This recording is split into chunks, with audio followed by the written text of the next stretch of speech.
And it kicked in right like that. I didn't even mean to. Hi, how are you? Well, What up? Can you hear me good? I can. Can you hear me okay? Yo, yes. It usually lets me do like a little intro. Didn't even let me do an intro today, but here we are and we're recording. So, how are you? Happy Monday. Happy Monday. I'm a bit hungover. Are you? If I'm being perfectly honest. Was it at So least anything good that you drank that you, like, that's what I always think about the next day. I'm like, was it worth it? it's so sad. I'm on the wrong side of 30 now, and it's it's only happened like this year can't get any worse. And like just to pile on, what I learned this year is I can't do hangovers anymore. Like I used to like just crush hangovers. I need like a Jersey Mike sandwich, like 3 Gatorades, and your boy was fine. And now I'm like, Now we just need 3 days yeah. to recoup. It's unbelievable. It happened to me on New Year's, not this New Year's, but the New Year's prior. And I was just like, I remember it being the worst wine hangover of my life. And I was like, Oh, yeah. never again. And I don't think I've drank that much wine since. Like I was like, nope, I can't even, yeah, the smell of it. That's how I am also with anytime I Tequila. smell tequila or vodka. I'm like, I just get the shudders. Like my whole body is like, I can't do it. Oh yeah. We're not Tequila. 21 anymore, Mr. Adams. I know, it's sad. They should lower the drinking age purely because when you're like 18 and 19, you can handle hangovers. But Right. like, that's a joke. But anyways, yeah. So I had like a small pool party with my vaxxed friends, and small pool party turned into like, let's play beer pong, and then like let's play cornhole. And then all of a sudden it was like, here's the great thing about like being on the wrong side of 30 with partying though. Like I could have, if you asked me this morning what time I went to bed, I probably would have been like 3 a.m. But I looked at my phone as to like the last time I checked a text message, and I went to bed at like 10:15 last night. You know what? Can I tell you something so funny? Talking about the whole aging process and everything. I was talking to my best friend and I said to her, because we always compare like every day, just, oh, we're getting old, like the old shit that we do. So I said to her, she was like, oh, I'm on my heating pad. I said, trust me, I have mine going too. And then I said, I think today I did the oldest thing I've ever done in my life. And she said, what did you do? I said, when I woke up at 7 o'clock this morning, I started to defrost my meatballs for dinner tonight. The first thing that crossed my mind was defrost the meat for dinner at 7 a.m. Who are you? What is happening? I was so disappointed in myself, but at the same time, very happy because when dinner time came around, my meat was defrosted. Yeah, no, I'm proud of you for that. Foresight for dinner is an like an underappreciated skill set. So I like that. I recently, so someone sent me shoes, or I bought shoes or whatever that came with a shoe horn. I was talking about this on my podcast earlier today. I got a shoe horn, and it's not that like I can't bend down and like I'm not like an old like geriatric man that can't like put my shoes on. But anyways, I got the shoe horn and I was like, I'm going to try this out. And I started using the shoe horn. This is Sadad stuff, but like, why are we all sleeping on shoe horns? It makes your life so much easier. You don't have to untie and loosen and tie. They can already be tied, and you just do that, and then you're off. And I haven't tied a shoe in months. It's amazing. Shoe horns. Is your carpal tunnel easing up? It's so true. It's like the little things now that matter to me. That like when I was 17, I just was like, whatever, 18, like who cares? Now I'm like, oh geez, I need this and I need that. What are some of the other things you need that you notice like that are part of your routine? Okay. I like old cars and stuff. And so I like restored this old Land Cruiser. It's like, it was the first car that, it was like make, model, year of the first car that I owned as a kid, like as a 16-year-old. And so like, I was like, once I get some money, I'm going to bring it back.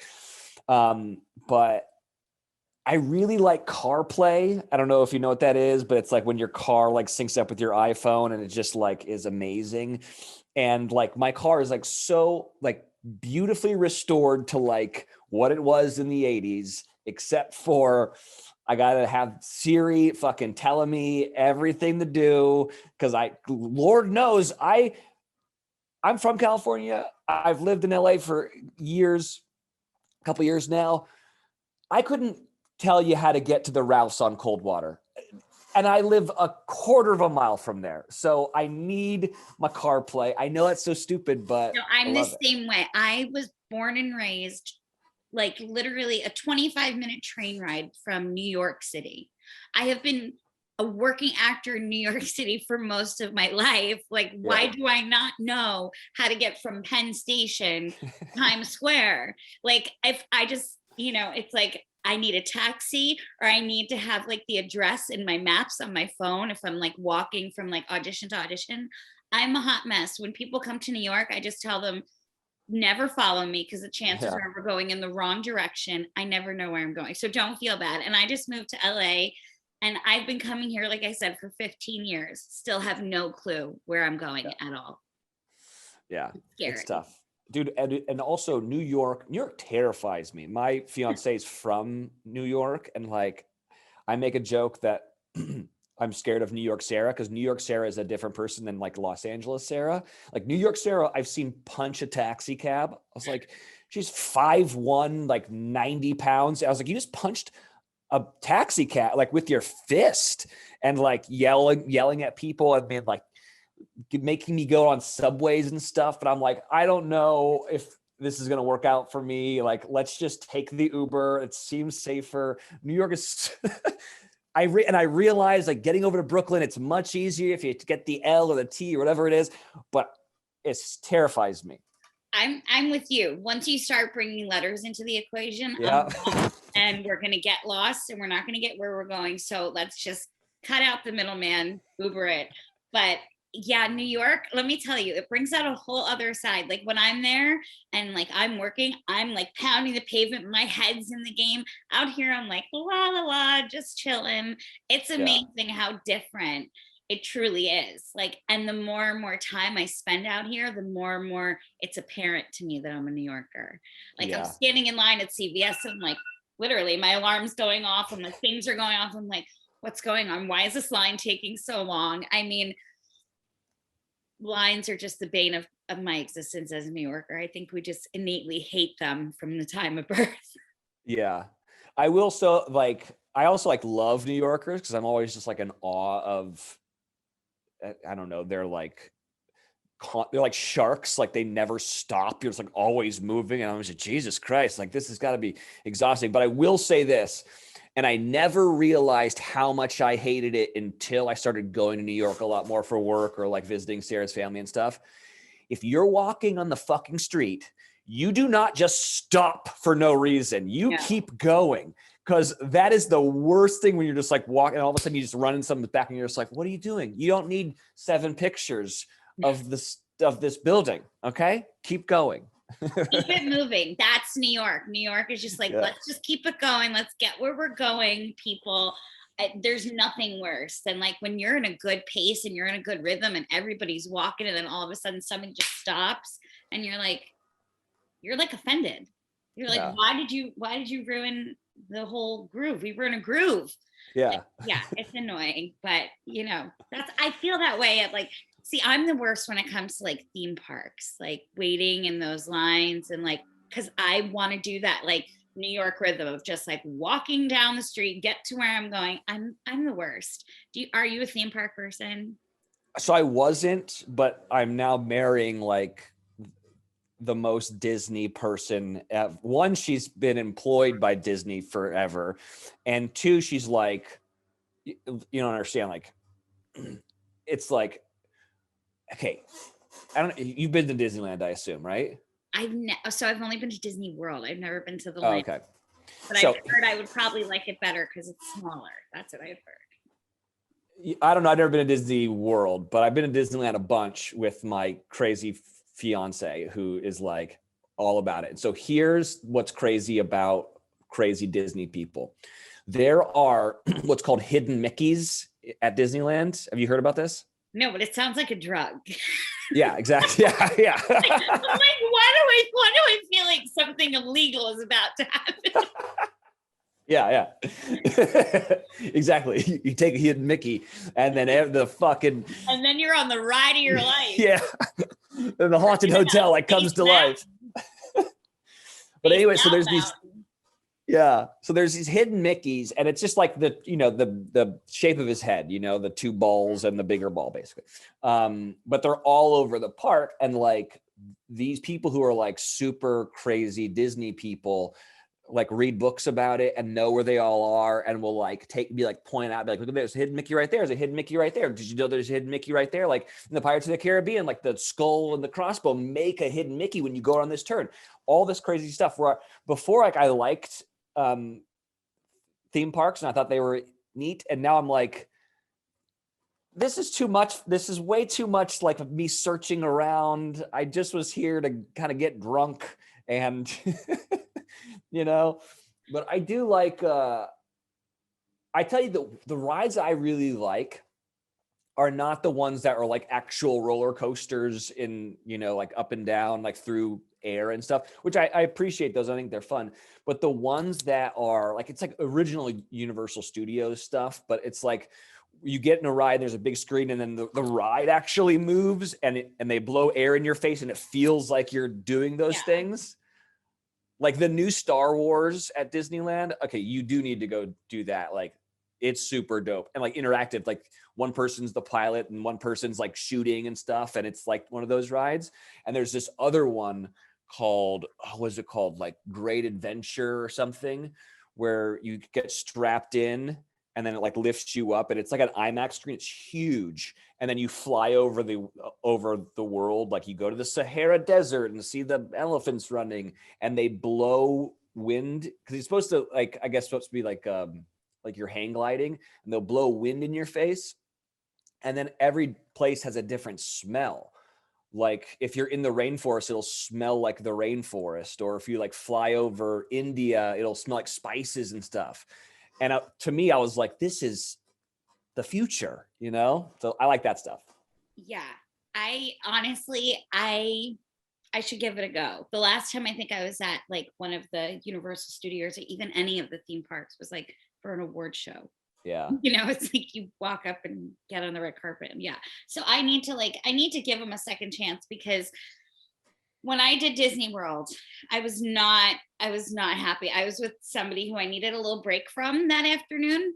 Mm-hmm. And that led to me cutting a 4-year-old in line so that I could have my own Dumbo. I felt really bad. The kid was like looking at me, and this person that I needed the break from was like, she was trying to get to me in line, and I was like, I can't hear you. I'm sorry. And the kid I was standing there and I was like, I'm so sorry, buddy. And I was like, I need 10 minutes on Dumbo quietly to myself this afternoon.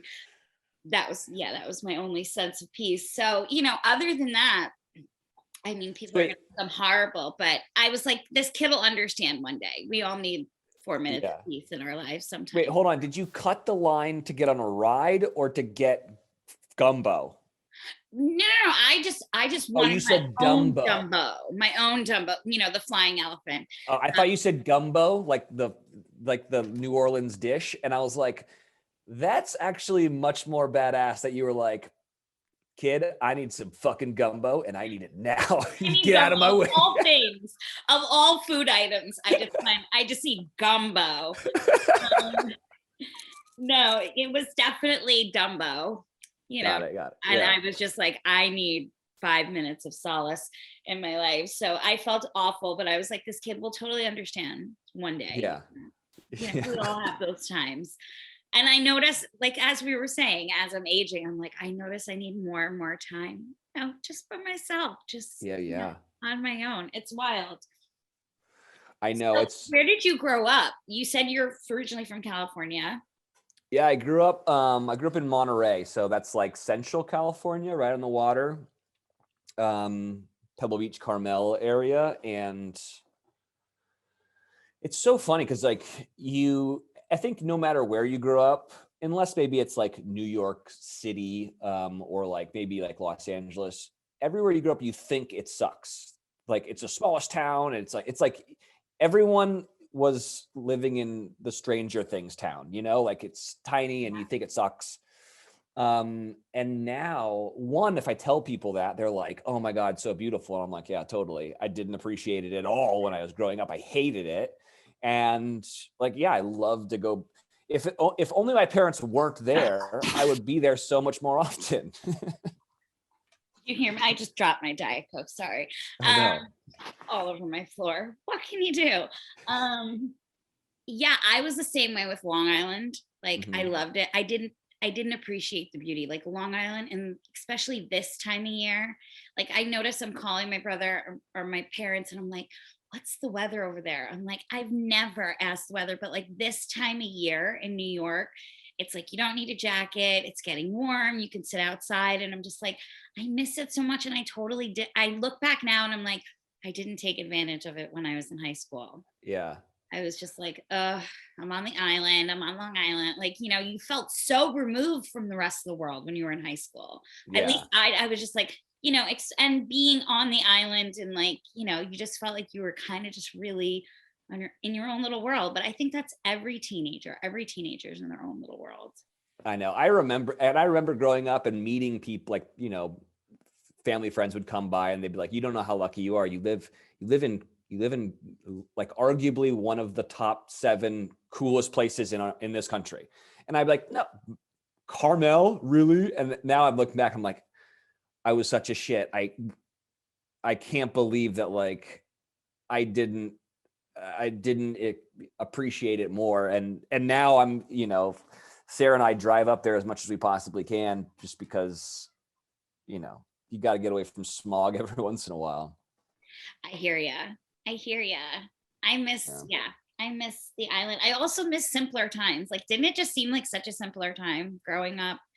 I was thinking about that recently. I was like, my high school years were just so much more simpler than, I can imagine kids in high school now.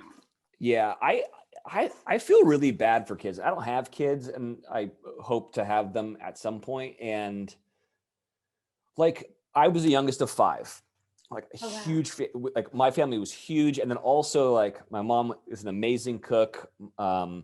My sisters and my brothers I didn't, but they went to boarding schools, but they were day students, right? My father was on the board of the all girls school. So um, growing up, the only place that the boarders, the people who lived on campus, were allowed to go and like be off campus was our house, because my dad was on the board. So the nuns like approved it. So we would have dinners with like 15, 20 people, so many kids in the house. And I remember like growing up, like my mother would be like, you go outside, like you need to go outside, like do not come back until dinner time. I remember we had a huge, like a huge triangle, like one of those triangle things. Yeah. And we lived on a golf course. I realized how I'm the most privileged kid in the fucking world. And I realized that, and I'm sorry, but this is my story. But they'd be like, get out of here, go ride your bike on the golf course, get the hell out of here. And that you'd never be late to dinner. And then how we would know is they would dang-a-lang-a-lang the thing. And then everyone would, from like all different points, like rats on a ship, like all coming to the same place. And my sisters, I have 9 nieces and nephews at this point, and none of them do that. Like they're very like scared to like let their kids like go walk around and like go play, and they've all got cell phones, so I guess like that's safe. But like that sucks for so many kids that didn't get to experience like the way that we grew up, where it was like the sun's setting, I gotta be home in 15 minutes, and I gotta ride my bike 7 miles back home, like, and no one thought that was weird. Our doors were never locked, ever. So much so that I remember my friend Matt Herbert calling him out. We went on vacation to like, I don't know, Palm Springs or something. And Matt knew that we were gone, and he knew we never locked our house. And so this is when I was in high school. So he took his girlfriend to my house and used it as like a love shack. And I remember coming home, and this is back, like, this is gonna age me, but whatever. Like, this is back when, like, do you remember the small Motorola flip phone that, like, Oh yes. remember, like, and you could only just type numbers. There was no like contact. This is before the Nokia and the Snake. And I found this phone. I was like, this is not my phone. So I called like I redialed or whatever it was, star 67 or whatever you could do to redial, and it called my buddy Matt, because that was the last person that his girlfriend called. And I'm like, whose phone is this? What is happening here? And he's like, so by the way, I totally was using your house as like a hookup shack, like the entire time you guys were in Palm Springs. And I was like, how did you get in? He was like, you guys have never locked your doors. I just walked right in. There is no alarm. There's no dog that was angry. And I was like, not even mad. I'm kind of impressed. Well done. But like, kids going forward just aren't going to have that life, you know? Yeah, it's a total different ballgame, especially with social media and the internet and all of that comes into play. Like I remember like as my graduating years, like we were just getting going on the MySpace and all of that jazz. Like, so I can't even imagine what it's like to be a kid in today's world with all the different apps and technology. And it's overwhelming for me. And I'm 32. I'm like, oh, I couldn't imagine. But I mean, Yeah. also it's becoming more and more it's their normality, because it's what they're born into the world that's already moving with technology and, you know, I all know, fun but stuff. it's also making us dumber. That's the truth. Like, Well, speaking of dumb yeah, and locked doors, the other day I just moved into a new apartment. So and we have this app for the front door. Okay. So you just click on your phone and punch in your apartment, and then you can open the door from your apartment. You can open it from wherever, as long as you have like the live stream viewed on your phone. It's connected to Wi-Fi. Okay, great. So I'm not, I go to leave the door, and I left the oven on. This was when yeah, I was making my meatballs after I defrosted the meat. So I have the oven on, the oven's cranking, and I'm like, oh, now's a good time to take out the trash. I go to take out the trash. The door slams behind me and it locked. I thought I had unlocked it. No. Now my keys are in the apartment, oh and no, I can only get into the front door with the app. So I can sit in the hallway all night long, but I need to get into my apartment. The yeah, oven's on. So I'm like, my roommate had just left for San Diego. I'm like, shit, she's going to be gone for 3 days. I'm like, well, I guess your ass is sitting in the hallway for 3 days. So I was yeah, like, no, this can't happen.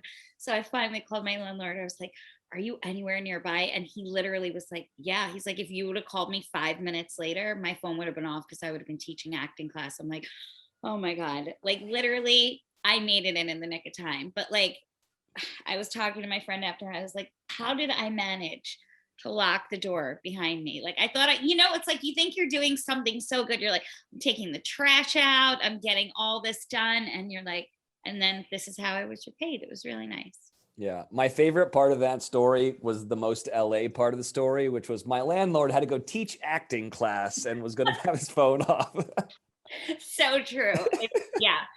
But also that's kind of why I love LA, because it makes me feel like, because if I were to say half the things that I say here back home, like it would never apply to like, Long Island. Like if I were to be like, oh, we're going to acting class and then we're going to go for a hike up the can't, people would be like, what are you talking about? Yeah, But out here, it's just so normal. It's of the norm, and it makes me feel a little less crazy, yeah, because I'm like, okay, everybody's doing what you do. It's not that crazy. yeah. It'd be weird if you didn't lock yourself out of your house and have the meatballs ready. Right? I mean, but so how did you get into the entertainment business, if I can ask?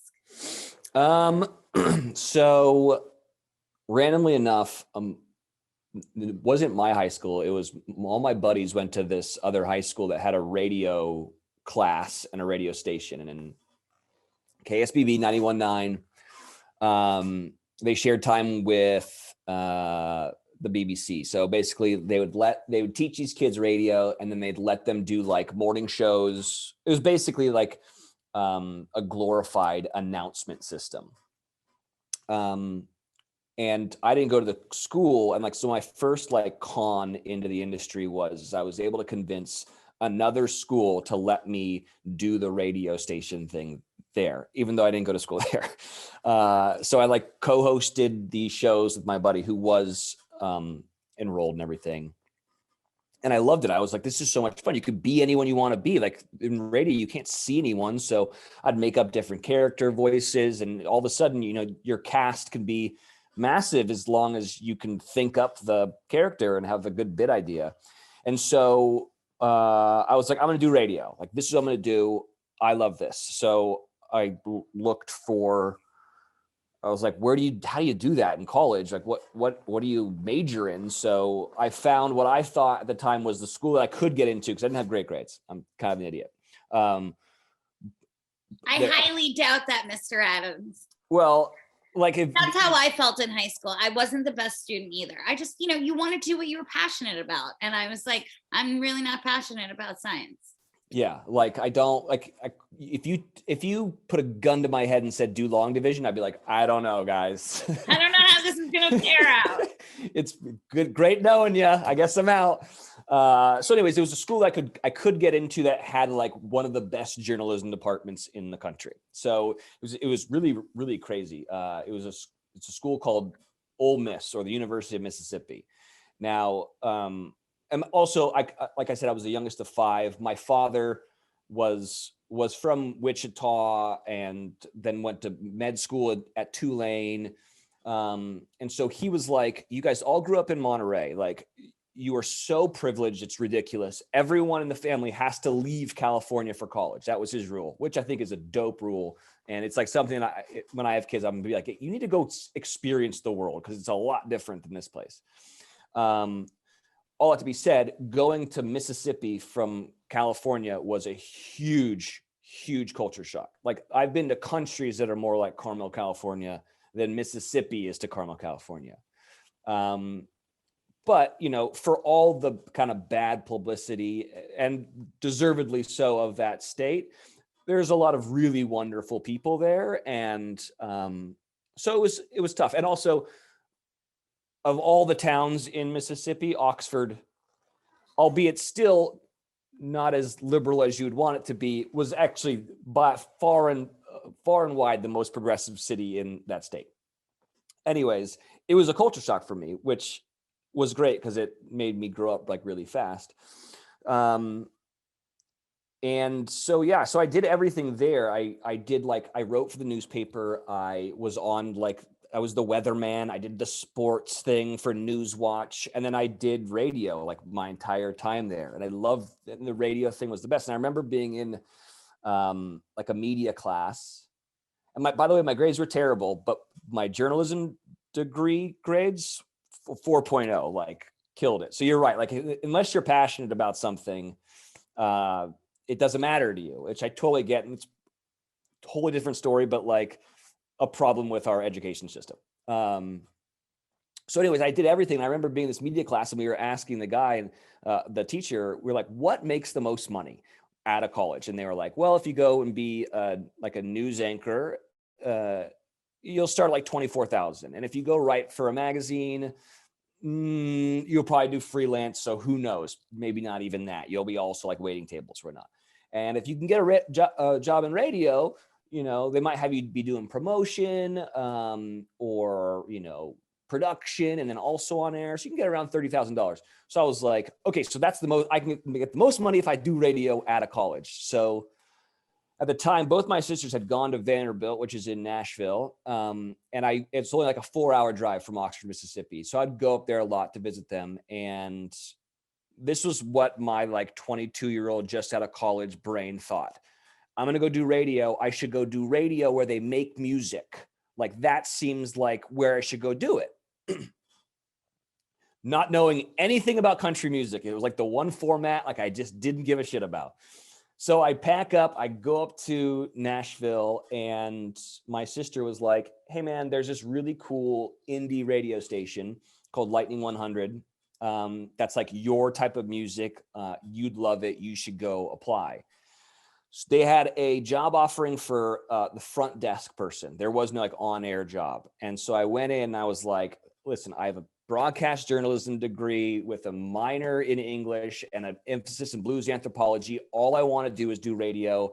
I just want to be around it. I'm willing to be the front desk person. I don't know how to do that job, but I just want to be in radio.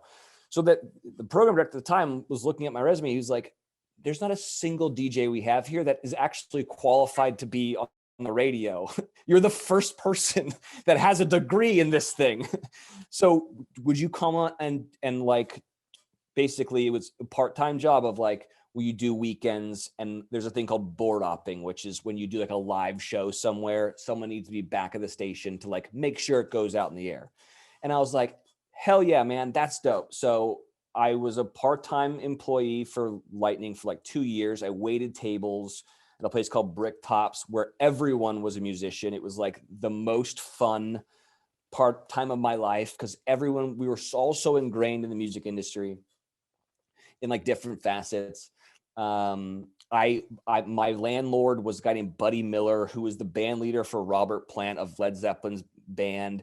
He lived across the street. I remember like after like a double, I would come home, I'd have a beer on my stoop. And I remember seeing like Jeff Bridges and Emmylou Harris and Robert Plant and everyone like walking in across the street and being like, this is not real life. Like, this is so cool. And one day I remember a buddy came over and he was like, hey man, his house was also a studio. And he'd be like, hey man, I need you to come help me move this piece of recording equipment. So I was like, yeah, sure. So it was me and a bunch of buddies. We went over there to move this old 2-inch reel recording thing. It was really cool and vintage.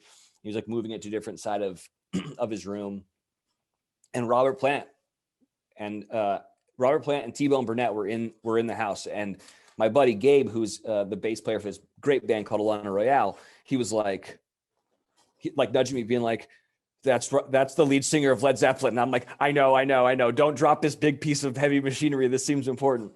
So anyways, I had like a lot of those stories, which were like really cool and crazy. And eventually like enough people like quit or got fired or died. Like things happened where like, they were like, okay, now we need a full-time night jock and you can do promotion. So I did that for a while. And then I took over the afternoon drive show when the program director suddenly passed away.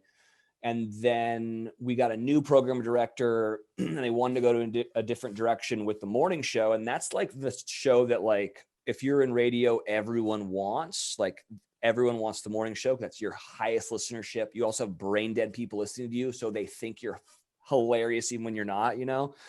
And so I had no vision of being a morning show host because I was a 20-something functioning alcoholic. And there's no way I'll be able to get my ass up at 4 in the morning, come in, prep my show to start at 6. Anyways, my program director was like, I think you'd be really good for this. I want you to at least like try out effectively. Like give me a week on air and let me see what you sound like. And by the way, everyone in the country was applying for this job because it's a really cool, hip indie radio station in Nashville. Anyways, long story short, I get the job. And I mean, not to like toot my own horn, but I did a really good job. Like the ratings like did really well. People loved it. So much so that like iHeart, which is like the big bad corporate conglomerate, whatever, came in, they were like, you're hurting our ratings and other things. You come with us now. So I was like, oh, I get to make more than $30,000.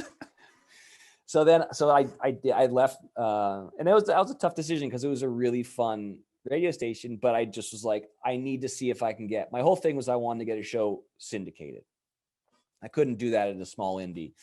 So I go over to iHeart and I'm still like a big go-getter, but they were like, they squeeze every last drop out of you at those big companies. And to their credit, I wanted to do this, but this is what my job was when I moved over to iHeart. I did the alt morning show.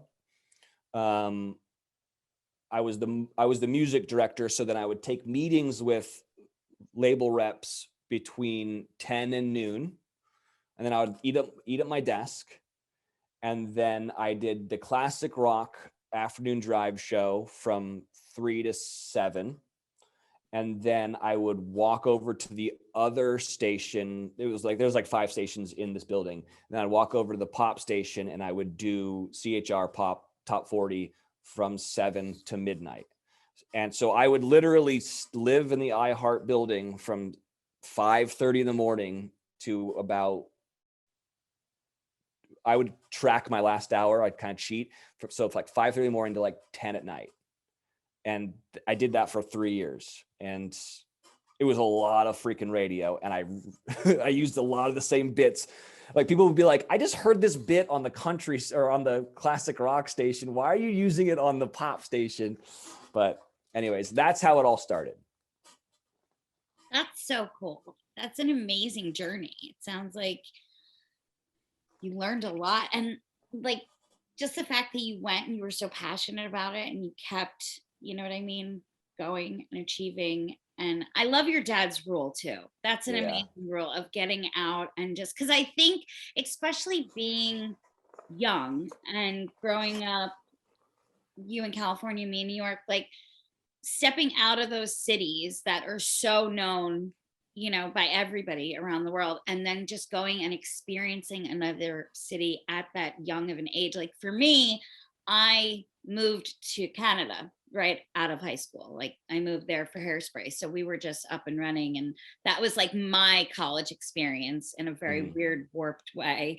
But it was great to like get out of New York and be that young. And I just remember looking back on it now, like even when I go back to Toronto, like it just holds such a dear place in my heart. Just that whole time in my life it just seems so magical. And I felt like I could do anything. Like that was just the most open I've ever been and just ready and raring to go. Like it's also like we were talking about good old age. We were young back then. Yeah. We get a lot more done then.